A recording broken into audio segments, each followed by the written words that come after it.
Hello friends, welcome back to my YouTube channel RPS commerce. My name is Kajal Chauhan और आज हम लेके आए हैं आपके काफ़ी कमेंट्स के बाद आपकी आंसर की।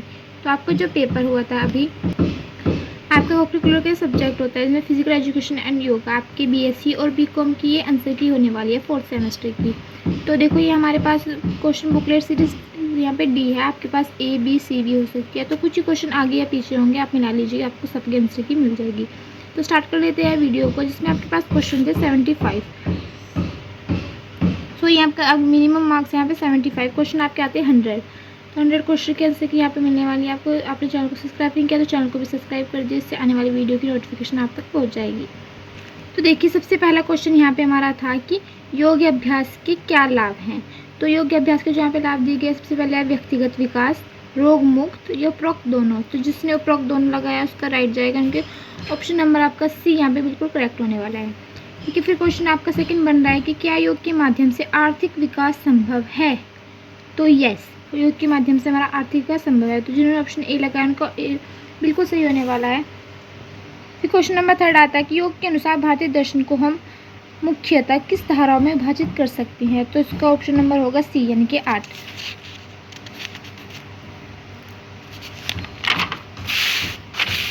फिर क्वेश्चन बन रहा है कि धूमपान के सेवन से शरीर का सबसे अधिक प्रभावित होने वाला अंग है, वो है आपके फेफड़े। ऑप्शन नंबर 20 में सही होगा। फिर क्वेश्चन बन रहा है कि ऊर्जा मापने की इकाई क्या है। तो ऊर्जा मापने की इकाई कहते हैं कैलोरी, यानी ऑप्शन नंबर बी यहाँ पे बिल्कुल सही होगा। फिर क्वेश्चन है कि ऊर्जा प्रदान करने वाले पोषण तत्वों की संख्या कितनी है। तो इसमें ऑप्शन नंबर आपका सी, इनके 5 बिल्कुल सही होगा। फिर क्वेश्चन बन रहा है कि कौन सा पोषण तत्व पाचन हेतु ज़्यादा समय लगता है।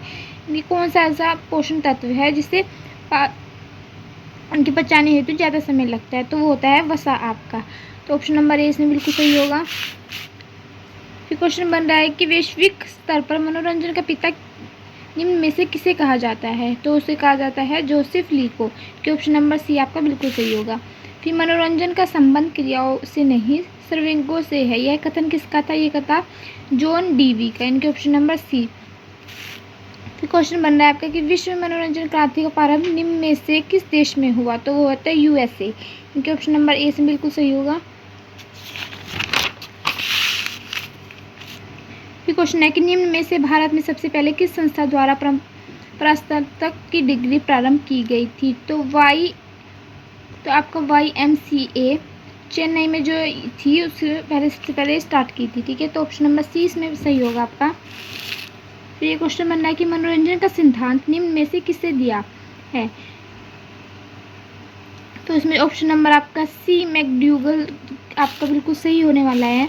अब मोटापे में वृद्धि का कारण निम्न में से क्या है। तो मोटापे में वृद्धि का कारण देखो, इसमें से मोटापे में वृद्धि का एसिड। ठीक है, इसमें मुझे लगता है कि इनमें से कोई नहीं। वैसे आपको जो सही आंसर हो आप मुझे कमेंट करके बता दीजिएगा। ऑप्शन नंबर डी मुझे लग रहा है इसमें। ठीक है, फिर क्वेश्चन बन रहा है कि मोटापे के कारण इनमें से कौन सा रोग हो सकता है। तो मोटापे के कारण आपका क्या हो सकता है, हृदय रोग, मधुमेह, रक्तचाप, ये तीनों। तो उपरोक्त सही वाला इसमें डी वाला ऑप्शन बिल्कुल सही होगा। फिर क्वेश्चन हमारा बन रहा है कि निम्न में आत्मरक्षक क्रिया है। तो आत्मरक्षक क्रिया इसमें होगा ऑप्शन बी, यानी कि कराटे। फिर निम्न में से कौन सी खेल क्रिया नहीं है। तो निम्न में से देखो, ये भी हमारा खेल है, तीरबाजी भी खेल होता है, तैराकी भी, इनके नृत्य हमारा खेल है। तो ऑप्शन नंबर डी इसमें सही होगा। अपरंपरागत आत्मरक्षक क्रियाओं में शामिल है। तो लाठी चालन, कराटे, तलवारबाजी, तीनों ही कौन सी हमारी आत्मरक्षक क्रिया है। इनके उपरोक्त सभी, इनके ऑप्शन नंबर डी हमारा सही होगा। फिर क्वेश्चन है कि शारीरिक विकृति कहलाती है, वो कहलाती है जो फ्लैट फुट होती हैं वो कहलाती है। इनके ऑप्शन नंबर सी हमारा यहाँ पे बिल्कुल सही होने वाला है। बढ़ते हैं नेक्स्ट क्वेश्चन पे। यूरोपीय देशों में शुरुआती समय में शारीरिक शिक्षा को किस नाम से जाना जाता था। तो ये जाना जाता था किससे, जिम्नास्टिक के नाम से। ऑप्शन नंबर ए हमारा सही होगा। फिर क्वेश्चन है कि निम्न में से कौन सी मनोरंजन क्रिया नहीं है। तो देखो, मछली पकड़ना आपका मनोरंजन हो सकता है, जंगल की सैर और कैरम खेलना। अब देखो, आध्यात्मिक जो होता है ये इसमें नहीं होता। तो ऑप्शन नंबर डी यहाँ पे बिल्कुल सही होने वाला है। फिर योग शब्द संस्कृत भाषा के किस धातु से लिया गया है। तो ये आपका लिया गया है युज से, कि ऑप्शन नंबर बी आपका बिल्कुल सही है।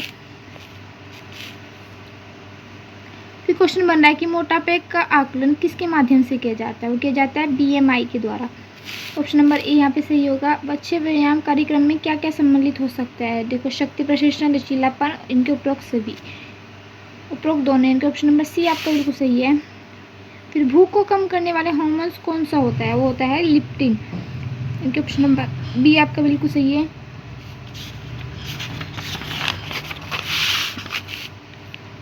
क्वेश्चन आ रहा है कि मोटापे की संभावना में सबसे अहम भूमिका निम्न में से किसकी है। सबसे अहम भूमिका किसकी होती है, हमारे लाइफस्टाइल, इनकी जीवन शैली की, ऑप्शन नंबर सी यहाँ पे सही होगा। फिर WHO के अनुसार विश्व में मोटापे का न्यूनतम प्रतिशत कितना है, तो वो हमारा वर्तमान की देखा जाए तो 13%, इनका ऑप्शन नंबर डी। अब निम्न में से कौन सा खेल वजन वर्ग के अनुसार खेला जाता है, तो वो होता है जूडो, इनके ऑप्शन बी आपका बिल्कुल सही होगा।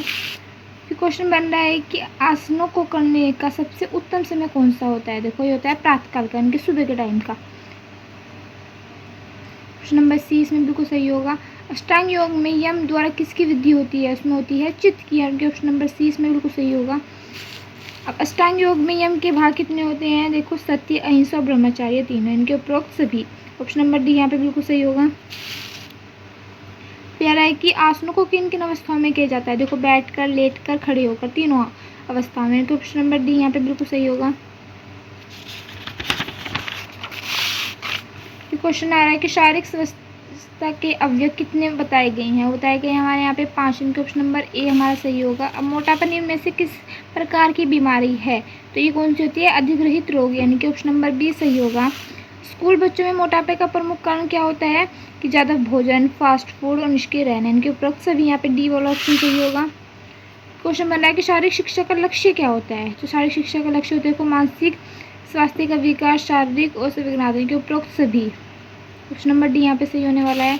निम्न में शारीरिक शिक्षा के उद्देश्य कौन कौन से है, देखो स्वास्थ्य, खाली समय का सदुपयोग, इनके ऑप्शन नंबर सी हमारे यहाँ पे बिल्कुल सही हो गया। निम्न में शारीरिक शिक्षा का प्रमुख उद्देश्य, वो प्रमुख उद्देश्य देखो क्या होता है यहाँ पे कि सर्वांगीण विकास, के ऑप्शन नंबर ए हमारे यहाँ पे सही होगा। देखो बढ़ते हैं क्वेश्चन पे, क्वेश्चन नंबर 38 पे, इसमें कह रहा है कि योग शब्द का क्या शाब्दिक अर्थ होता है, तो योग शब्द का शाब्दिक अर्थ जो होता है जोड़ना। देखो ज़्यादातर मोस्टली आपके वही क्वेश्चन पूछे गए जो कि हमने आपको पिछली वीडियो में बताए थे। अब पुस्तक योग सूत्र के लेखक, ये क्वेश्चन में बताया हुआ है, देखो महर्षि पतंजलि, इनके ऑप्शन नंबर सी। योग सूत्र के अनुसार योग के कितने अंग बताए गए हैं, 8, ये भी हमारा बताया हुआ क्वेश्चन है। और अष्टांग योग का अंतिम चरण कौन सा था, समाधि, ये भी बताया हुआ क्वेश्चन आया।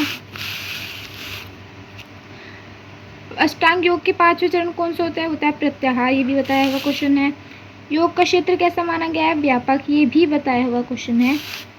और सूर्य नमस्कार की कितनी स्थितियाँ होती हैं, 12, ये भी हमारा बताया हुआ क्वेश्चन आ गया। कह रहा है कि ज्ञान योग के अनुसार मनुष्य यानी जीवन किसका अंश है, ये होता है परमात्मा, इनके ऑप्शन नंबर बी। निम्न में से योग की मुख्य धारा कौन सी है, ज्ञान योग, ठीक है, ये भी हमारा बताया हुआ क्वेश्चन है। पुस्तक हठयोग पत्रिका के लेखक हैं स्वतमराम। अब विश्व योग दिवस कब मनाया जाता है, 21 जून को, ये भी बताया हुआ क्वेश्चन है।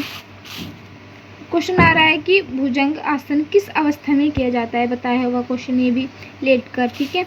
अब नौकासन किस अवस्था में किया जाता है, ये भी लेट कर, ये बताया हुआ क्वेश्चन है। हलासन किस अवस्था में किया जाता है, ये भी लेट कर, ये भी बताया हुआ क्वेश्चन हो गया। अब भारतीय दर्शन की धाराएं कौन सी है, आस्तिक और नास्तिक, इनके आस्तिक और नास्तिक दोनों, इनकी ए और बी दोनों। क्वेश्चन आ रहा है कि भोजन करने के पश्चात किया जाने वाला आसन वज्रासन, ये भी कई बार क्वेश्चन आपको रिपीट हो चुका है। पद्मासन किस अवस्था में किया जाता है, बैठकर, ये भी बताया हुआ क्वेश्चन है।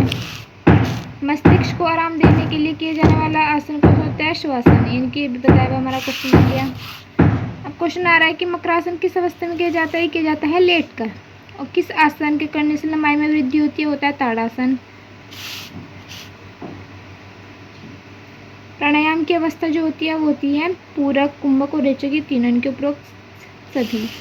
अनुलोम विलोम क्या होता है, देखो ये तो एक तरह के प्राणायाम, ये बताया हुआ क्वेश्चन है। अनुलोम विलोम किस अवस्था में किए जाते हैं बैठ के, ये भी हमारा बताया हुआ क्वेश्चन आ गया। अच्छी जीवन शैली में से निम्न में से क्या अत्यधिक जरूरी है, तो ये उसमें होता है व्यायाम, क्या एक्सरसाइज, ऑप्शन नंबर ए सही होगा। फिर मोटापे का मुख्य कारण होते हैं अत्यधिक कैलोरी लेना, ऑप्शन नंबर बी। फिर मोटापे पर नियंत्रण के लिए क्या आवश्यक है, तो इसमें आवश्यक है आपका संतुलित आहार और व्यायाम, के और बी दोनों, ऑप्शन नंबर डी। क्वेश्चन बन रहा है कि स्वस्थ शरीर में स्वस्थ मन निवास करता है। ये किसके लिए कहा था? ये कहा था अरस्तु ने। ऑप्शन नंबर बी हमारा बताया हुआ क्वेश्चन आपको पहले एक बार दिया था कि मोस्ट इम्पोर्टेंट। मानसिक स्वास्थ्य शब्द की उत्पत्ति किसकी देन है? मनोविज्ञान की।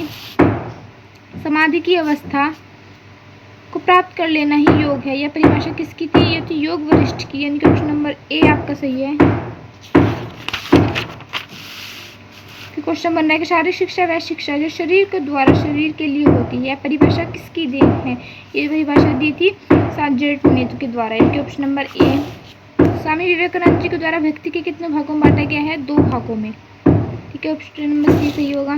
मंत्र योग को किन अन्य नाम से भी जाना जाता है? इनको जाना जाता है जप योग के नाम से, ऑप्शन नंबर बी। हठ प्रदीपिका में कितने आसनों का उल्लेख किया गया है? तो इसमें किया गया है आपके 15 आसनों का उल्लेख, तो ऑप्शन नंबर सी सही होगा। क्वेश्चन बन रहा है कि लय योग को किस अन्य नाम से जाना जाता है? तो उसको जाना जाता है नाद योग के नाम से, ऑप्शन नंबर बी। फिर चिकित्सा विज्ञान के अनुसार बीमारियां कितने प्रकार की होती हैं? तो तीव्र रोग, उपतीव्र योग, जीव योग, क्योंकि उपरोक्त सभी, ऑप्शन नंबर डी सही होगा। फिर यौगिक अभ्यासों को मुख्य कौन कौन से भागों में विभाजित किया जाता है? तो इसको किया जाता है ज्ञान योग और राजयोग, इनके ऑप्शन नंबर 20 में आपका बिल्कुल सही होगा। फिर यौगिक अभ्यास के प्रकार जो होते हैं वो होते हैं जप, ध्यान और आसन, इनके उपरोक्त तीनों, तो उपरोक्त डी वाला आपका जो है उपरोक्त सभी वाला ऑप्शन आपका बिल्कुल सही होने वाला है। फिर क्वेश्चन बन रहा है कि पद्मासन तथा सुखासन क्या है? यह है बैठ के आसन, ठीक है, बैठने के आसन होते हैं। इसमें आ रहा है कि प्राणायाम के प्रकार जो होते हैं वो है शीतली और शीतकारी, कपालभाति, उपरोक्त सभी, इनका ऑप्शन नंबर डी बिल्कुल सही है। मनोरंजन प्रारंभ करने के लिए किस देश को अग्रिम कहा जाता है? अग्नि कहा जाता है, तो ये कहा जाता है अमेरिका को, क्योंकि ऑप्शन नंबर सी। निम्न में भारत में मनोरंजन आंदोलन किसने शुरू किया था? तो ये शुरू किया था H.C. बग द्वारा, इनके ऑप्शन नंबर डी। क्वेश्चन बन रहा है कि शारीरिक फिटनेस के घटक जो हैं वो है आपका गति, लचीलापन, मांसपेशी ताकत, इनके उपरोक्त सभी, ऑप्शन नंबर डी बिल्कुल सही होने वाला है। अब न्यूनतम समय में अधिकतम दूरी तय करने की क्षमता क्या कहलाती है? वो कहलाती है हमारी गति। क्वेश्चन आ रहा है कि शरीर में गतिमान होने पर शीघ्रता में दिशा बदलने की क्षमता क्या कहलाती है? वो कहलाती है हमारी चपलता, इनके ऑप्शन नंबर बी बिल्कुल सही है। क्वेश्चन बन रहा है कि गिल्ली डंडे में गिल्ली किसकी बनी होती है? वो बनी होती है गिल्ली डंडे में गिल्ली लकड़ी की।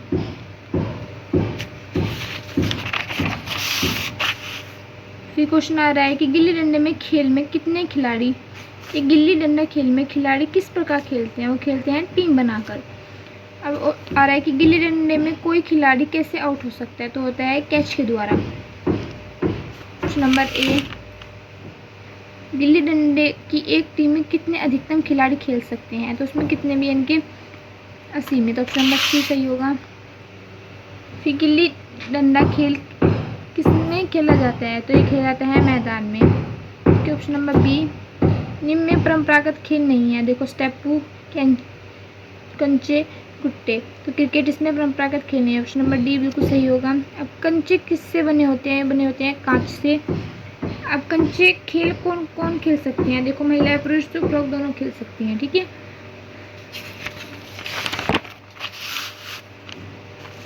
हमारे कंचे खेल खेलने के लिए न्यूनतम कितने खिलाड़ी होने चाहिए? तो होने चाहिए न्यूनतम 2 खिलाड़ी। अब स्टेपू खेल अधिकतम किस में लोकप्रिय होता है? तो इनमें होता है महिलाओं में। अब स्टेपू खेल किसकी सहायता से खेला जाता है? पत्थरों के टुकड़ा होता है उसकी सहायता से स्टेपू खेल खेला जाता है, तो ऑप्शन नंबर ए बिल्कुल सही होगा। अब स्टेपू खेल कितने बॉक्स बनाए जाते हैं? ये क्वेश्चन भी आप मुझे बताना, इसमें ऑप्शन कौन सा आपका सही होगा। स्टेपू खेल में देखो हमारे ऐसे कर करके 10 होते थे, 10 में 10 कहीं ऑप्शन नहीं है, तो आप मुझे बताना इसका राइट आंसर। अब गट्टे खेल में कितने पत्थरों का प्रयोग होता है? तो इसमें होता है 5 का। अब गुट्टे खेल को कहाँ खेला जाता है? तो ये खेला जाता है देखो इंडोर और आउटडोर दोनों में, इनको उपरोक्त दोनों में। अब पोसंपा खेल किस प्रकार का खेल है? तो ये खेल कहता होता है संगीत में ज्ञान, ठीक है, तो ऑप्शन नंबर बी बिल्कुल सही होने वाला है। अब पोसंपा खेल में कितने अधिकतम खिलाड़ी खेल सकते हैं? असीमित। फिर क्वेश्चन यहाँ पे बन रहा है आपका, परंपरागत खेलों में क्या लाभ होता है। देखो, एकाग्रता और चपलता, लचीलापन। ठीक है, उपरोक्त सभी इसमें हमारा सही होने वाला है। फिर क्वेश्चन आ रहा है कि परंपरागत खेलों को किस आधार पर डिज़ाइन किया जाना चाहिए। तो किसमें कि खेल की विलुप्तता, ठीक है, और खेल की आवश्यकता, दोनों के आधार पर। उपरोक्त दोनों, इनकी सी वाला बिल्कुल सही होने वाला है। फिर आपका लास्ट क्वेश्चन जो आपका क्वेश्चन नंबर 100 है वो है कि मनोरंजन शब्द किस भाषा के दो शब्दों का योग है।